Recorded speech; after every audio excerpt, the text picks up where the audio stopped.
ग्राम जरतोली में 9 जनवरी से 15 जनवरी तक चल रही श्रीमद् भागवत कथा के दूसरे दिन आज बुधवार को कथा वाचक पंडित संदीप कृष्ण शास्त्री द्वारा सुखदेव जन्म परिषद श्राप और अमर कथा का वर्णन करते हुए बताया कि महाराज जी के कहने पर पार्वती जी ने भगवान सबसे पूछा कि उनके गले में जो मुंडमाला है वह किसकी है। कथा व्यास ने बताया कि भगवान की कथा विचार विज्ञान और हरि से मिलने का मार्ग बता देती है।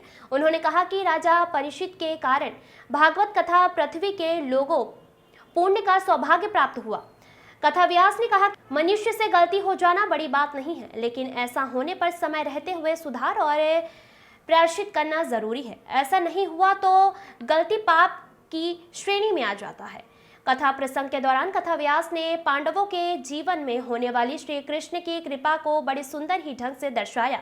उन्होंने कहा कि परीक्षित कलयुग के प्रभाव के कारण ऋषि से श्रापित हो जाते हैं और उसी के पश्चात ताप में वह सुखदेव जी के पास जाते हैं।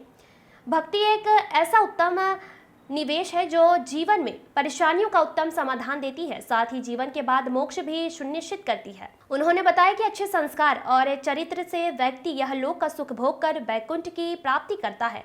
लोक परलोक की भी प्राप्ति होती है। जैसे आत्मदेव को श्री कौरिन महाराज जी ने कथा के माध्यम से धुंधकारी को मोक्ष प्राप्त किया, धुंधकारी जैसे पापी को भी मोक्ष प्राप्त किया। यह भागवत कथा कोई बोथी नहीं है, यह तो श्री कृष्ण ही है। श्री भागवत कथा कि जो व्यक्ति निंदा करता है उसकी मुक्ति कभी नहीं और उसका लोक परलोक भी उसको कष्ट हो प्राप्त होता है। कथा के दौरान कथा व्यास पंडित संदीप कृष्ण शास्त्री का भाजपा नेता अरुण सहेले, पदम सिंह ठाकुर, नेतराम साहू, प्रेम सिंह ठाकुर आदि शास्त्री पर बैठकर उनका स्वागत किया।